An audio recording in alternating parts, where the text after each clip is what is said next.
Antarctica. This continent will become very important in the future. In Antarctica.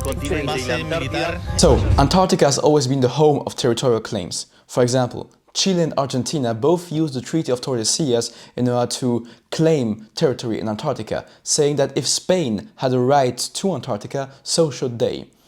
The British, on the other hand, used their administration of the Falkland Islands as well as the Falkland dependencies in order to back the claim on Antarctica and to establish themselves as a big player in the continent. This has also then benefited a lot for New Zealand and Australia, two nations who also claim territory in Antarctica. And then there is Norway and France, two countries which have had claims since their expeditions in the 19th and the 20th century. And Norway has always linked this because of conflicts regarding the whaling fishing industry with the British. So, we have 7 countries who have made official claims over territory in Antarctica. The problem is the international community, so the rest of the world, does not recognize these claims, especially the big 3. China, Russia, and the USA. Especially the USA is very interesting because they have theoretically the right to claim territory because they have had an expedition in 1929, yet they decided not to do so. Well, they decided to withdraw their claims.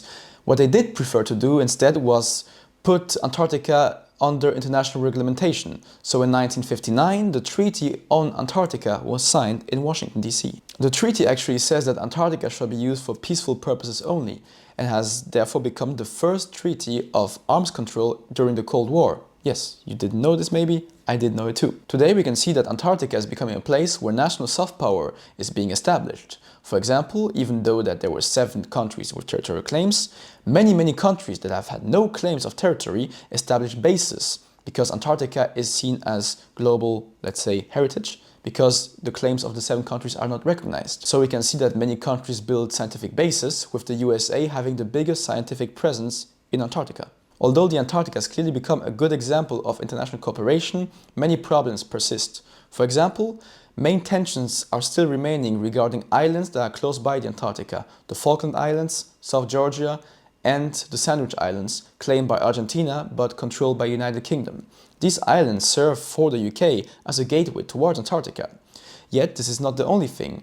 Chile, Argentina and the UK have all territorial claims, although they are not recognized, but these claims overlap each other. So this is something that we have to look at in the future and that might perhaps create bigger and bigger tensions, especially since Russia has recently found a lot of oil in the Weddell Sea, which is the sea in which the territories that I just mentioned overlap. But there's also rising tensions because countries have been accusing each other of using their scientific infrastructure for military purposes.